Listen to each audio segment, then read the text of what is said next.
Hey, good, I guess, afternoon as of 2 minutes ago. Welcome to the last day here at Authenticate. You're in the payments track, second to last presentation here. I'm Christian, and I'm joined by Jonathan and Fred here from Mastercard. And they're going to be talking to us about the case against passwords, biometric authentication, and the path forward. Over to them. Thank you. Can you hear me? Yep. Yeah. Hi, everyone. So I'm Jonathan Grossar. I'm from the Global Authentication product team at Mastercard, and I'm leading the Mastercard payment passkey service. Fred. Fred Tyler. So I'm in the North American product team focusing on authentication for tokens and 3DS. Great to meet you all. So what we propose to cover today during this presentation is first to come back on the main challenges that we're facing with the rise of e-commerce and what are the key elements to address those challenges. So that will be the first part. Then we will explain what is a payment passkey. We all know what is a passkey, what is a payment passkey, and provide an example of consumer journey based on pilots that we have launched in India and in Middle East. And then we'll go through some of the enhancements that are being discussed as part of FIDO and W3C, and how that can improve the user experience, how that can improve the compliance with the requirements that we have in the payment industry. If you have any questions, don't hesitate so that we can try to address them lively.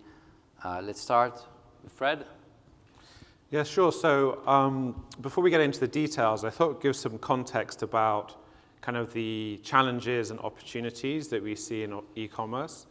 So clearly, from a kind of fraud and issuer performance perspective, there continues to be a lack of trust, right, with e-commerce transactions.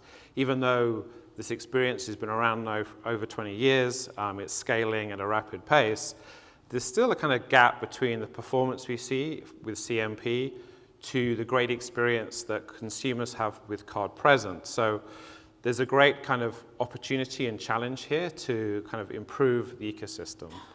Also, from a consumer experience perspective, we saw in the last presentation, right, authenticating online continues to have friction and challenges for consumers, and it lacks that kind of trust and smooth experience that will, again, feed this kind of great performance and address the fraud issues we see. So if you go to the next slide.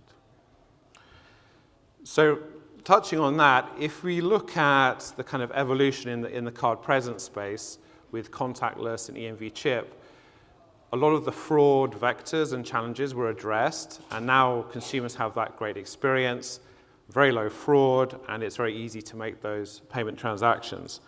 And really the thought is, how do we take that kind of evolution in card present and bring it into the digital space? And today we'll focus on biometrics, on passkeys, but we actually see this as being a kind of multi-pronged approach where we bring in network tokenization, removing credentials from the environment, creating better security, as well as how do you remove that kind of very legacy experience of manually entering your card details at checkout, right? We're moving away from passwords, but we're still there typing in our payment credentials online. So this is a kind of multi-year journey in partnership with issuers and merchants and the whole industry to really elevate, the experience and security. So we'll focus on biometric authentication, passkeys. And so today, we still have a lot of one-time passwords. So it's still very popular to sign in to a website or to perform a transaction when there is a need to authenticate the consumer. So that's very popular, easy to use, but that comes with obviously security concerns as it is prone to online scams like phishing attacks or to SIM swapping. So that's a problem. And with the passkeys, we can resolve that problem because passkeys rely on the device biometrics that everyone has on their device and unlock their device all the time. So it's very convenient in address that security issue. Now, if you look into online shopping, we need more than passkeys. We have very specific requirements in the payment ecosystem, very different from other types of services like getting access to your account.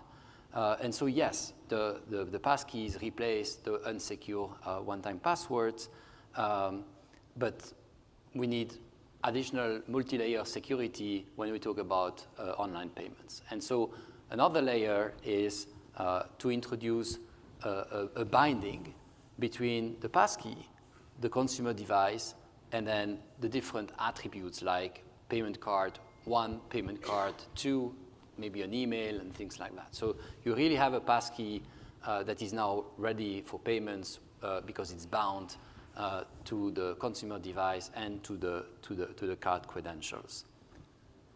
Now, in terms of what we're going to review here with the payment passkeys, you can have a passkey that is created by the bank.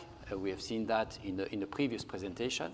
That means, obviously, that the banks needs to make some developments to have passkeys and to authenticate with passkeys.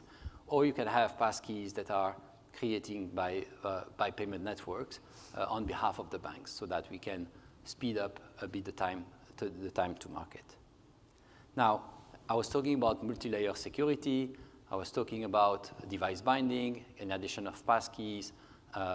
We have also tokenization, as Fred indicates, which is to replace the plastic card number by a token, so it becomes more and more useless for the fraudsters.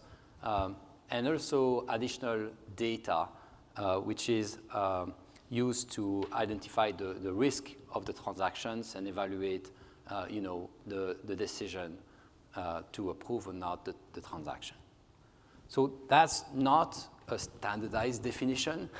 So maybe other networks will have a slightly different interpretation, but that's how we see payment passkeys in general to have that multi-layer security when authenticating the consumers.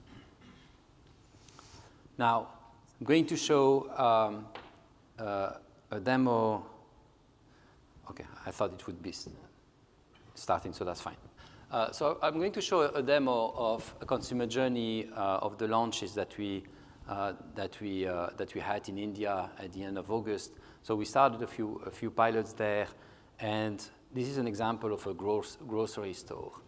So from a consumer perspective, before I launch the video because it goes very fast, so from a consumer perspective, they are able now to do online shopping, and they can select their Mastercard card because it's on file already with the merchant, or they just enter the Mastercard card details manually, right? It's a guest checkout. So when that happens, they will be asked to confirm their payment. So they will be able now to confirm their payment with the passkey. So they will be prompted to authenticate with their face or with their fingerprints, and then the payment is accepted instantly, right? So it's really straightforward. The use case that was discussed before this session is based on EMV3DS protocol because the banks are creating passkeys. In this case, it's not based on EMV3DS protocol, so the merchant or the payment service provider is integrated with Mastercard and then can decide to invoke that passkey experience. So I'll show the experience. So in the grocery store, in this example, you have already a card that is on file with the merchant. So when I want to check out, I'm going to select my card that I have on file. Then that invokes the payment service provider, which is Just Pay here. So this PSP will then invoke the Mastercard UI to authenticate, where we verify the device binding and then launch the WebAuthn to authenticate the consumer with, I don't remember if it was fingerprint or Face ID. That's actually my recording, so it's a bit low quality, but I hope that it illustrates the consumer journey. Obviously, that assumes that a passkey was created on the first place. So as I said, the passkey is created once, to include different attributes like payment card number 1, credit card, debit card, email, phone number. So this is agnostic to the merchant, right? It's not created with the merchant, it's created with Mastercard or with the bank. So that you can use that passkey at this example, the groceries, and then you can go to another merchant and use the same passkey right away. All right, so now that's already great, and we learn from those pilots and see how it positively impact the consumer experience to use that new technology, which is passkey. What is the improvement in terms of conversion? What are the benefits for the different players in the payment ecosystem? In the meantime, looking also into what could be the improvements to that user experience or improvement to meet some of the requirements that we have for payments. And so Duke has already introduced to the secure payment confirmation, but I will provide a summary of why this standard can help to do more than what we have today. And so one thing is the cross-origin authentication. And in the example that I showed you, you had the merchants, right, that works with their payment service provider, and then the payment service provider decides at one point, oh, I would like to authenticate the consumer, right? And so they go to the network and say, hey, network, do you have a payment passkey, right? And so in that case, they can invoke the UI from Mastercard, and we can run passkey authentication. With SPC, you actually don't need to invoke that UI because SPC allows to right away invoke that browser UI. So it's a UI for a UI, but still it's a browser consistent user experience that will show up. And so you can do that with SPC because you don't need to be the relying party to invoke the passkey authentication. The second benefit is dynamic linking. So what does it mean? This is a terminology used in a PSD2 environment, so in Europe. But that basically says that what you sign is what actually you see, right? So you really confirm your payments, and so you have the payment details that are displayed to you, and that can be included into the signature that is generated by the device in the FIDO assertion. And then finally, and probably more benefits than that, but at least the three main benefits, finally, a consistent user experience and security. So it's very important for the consumers to trust that experience, right? Otherwise, they will say, no, thanks, I will use something else. And so that consistent user experience helps a lot to give that trust to the consumer that their transactions is going to be secure, but also that they recognize what they're doing, right? So that's very important. And additional security, as Duke highlighted earlier, we're working now to get that device-bound key by potentially the browser, provided by the browser, but as part of, I would say, maybe not the standard, but as part of the implementation of SPC, you get automatically access to that user experience, to the passkey, obviously, but also to the device binding. While today, in our implementation, we had to implement passkey plus the multi-layer security that I was mentioning, so different elements that are not, standard-based. This is an example of the usability testing that was performed on SPC. And now I'm mentioning SPC because that's currently a standard, right, that is being worked at W3C. I know that there are some other discussions at FIDO to look into maybe something different, right, in terms of technology. At the end of the day, we want a standard that can incorporate those security requirements and that consistent user experience. So it could be a different standard, but that's today what we have. So we conducted some usability testing to see how consumers respond to that experience. So that's just usability testing here, where you have the logo of the bank at the top with the logo of the network. That's a bit similar to the experience you have today in EMV3DS, where you see also the logo of your bank and the logo of the payment network. You have the card ad, so you can recognize, oh, that is the card that I'm paying with.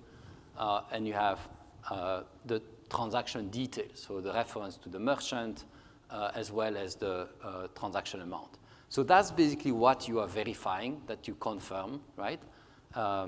And that provides this additional trust that I'm authenticating to my bank or to my card network, Mastercard. And after that, you have the OS operating system prompt for face recognition or pattern or fingerprint. So that would be an evolution of the experience that we have launched, which is the pure WebAuthn experience, to see how we can address some of the issues that you have with the integrations. You have many different combinations of browsers, operating systems. Merchants integrate differently with their payment service providers. So, that might be, something that can help with that. Plus, as I said, standardizing a bit the device binding so that we don't need to implement some proprietary mechanisms instead. All right, I talked a lot. Do you have any questions or topic that you would like to cover as part of that payment passkey experience? Should be around the table so that we discuss a bit more lively. Yes? Just 1 second, so the mic. Need to redirect?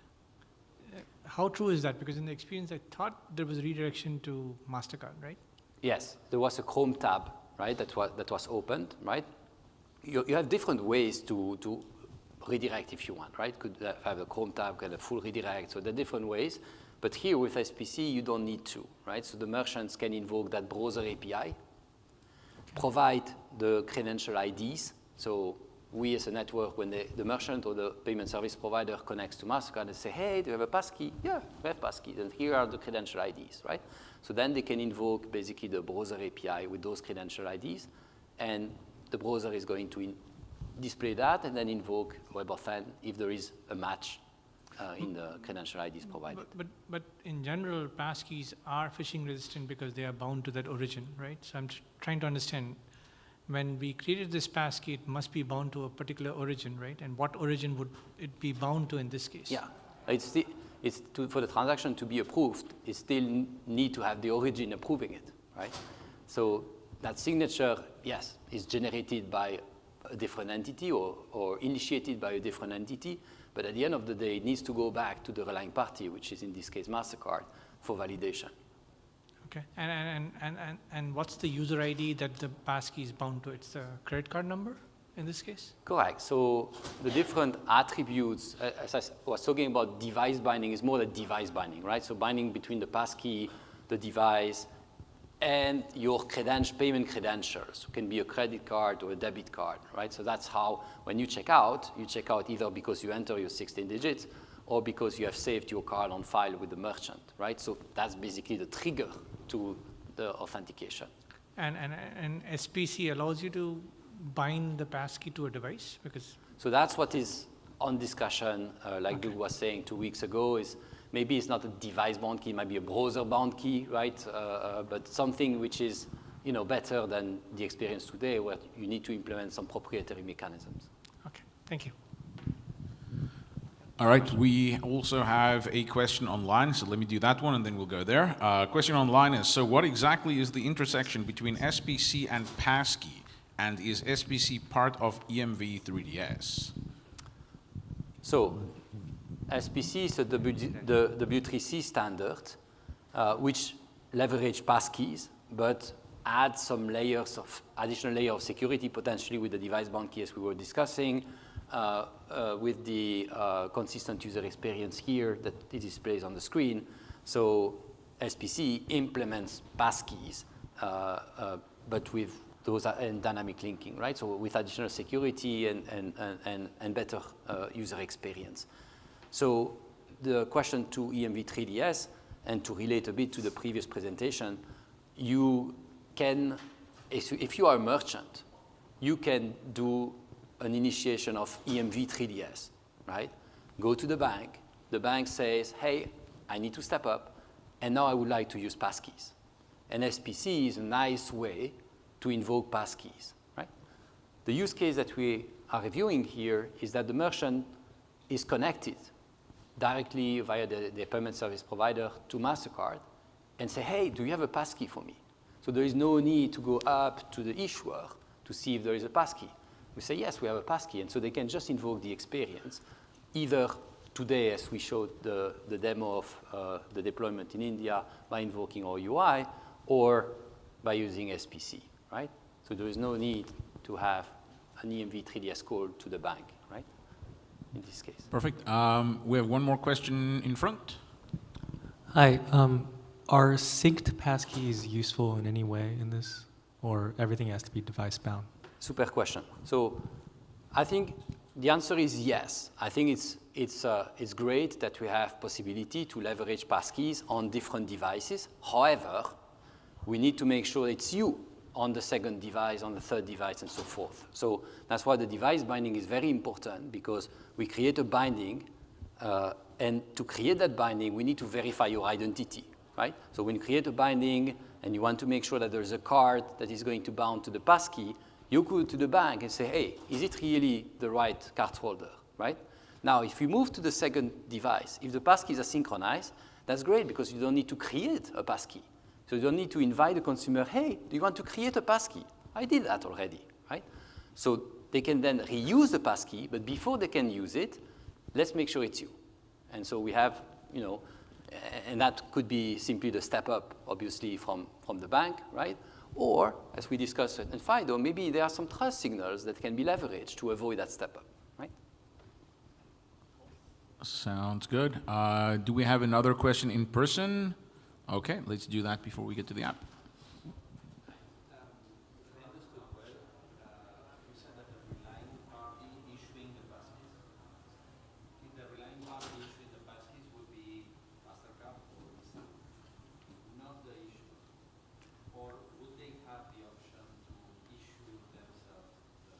Yes, of course. Issuer can issue passkeys, but not all the thousands of issuers are going to implement FIDO. So to get to scale, that's why the networks can step in. Well, I mean, I hope that all of the thousands of issuers at some point in the future will be doing FIDO, but you're right. It's probably not going to happen overnight. I can guess the month, but not the year. Right. Okay. Christian, do we have one more? Yeah. One more question over here. Let's do one more question in person, yeah. Thanks. Very quickly. I think it's more about the device binding, the question. So is it something that FIDO spec is allowing you to differentiate that I know passkey was created based on the attributes like card and other details, or you're customizing it to say that this was there, but it is not bound to this device, part of SPC? I'm not sure I followed. So is FIDO spec allowing us to differentiate, because browsers with passkeys, there's no way how operating systems and browsers work. You cannot control it that it can only be used on device. So you said you could probably use it on a different device, but with a verification. So what additionally Mastercard is doing to differentiate that this is not created on that device? So that's the device binding component, right? So that's how you create a unique identifier to that device. And before you can create it, you make sure that it is the right user, right? Then you record that binding in the system so that we make sure that you validate that the user is again on the same device. Now, if we detect it's a new device, then we need to make sure again that it's the right user before we can expand the binding to that new device. So on that passkey, you can have multiple devices, but they need to be verified every time. Okay, thanks. Let's thank our speakers again. Thank you. Thank you. You did it.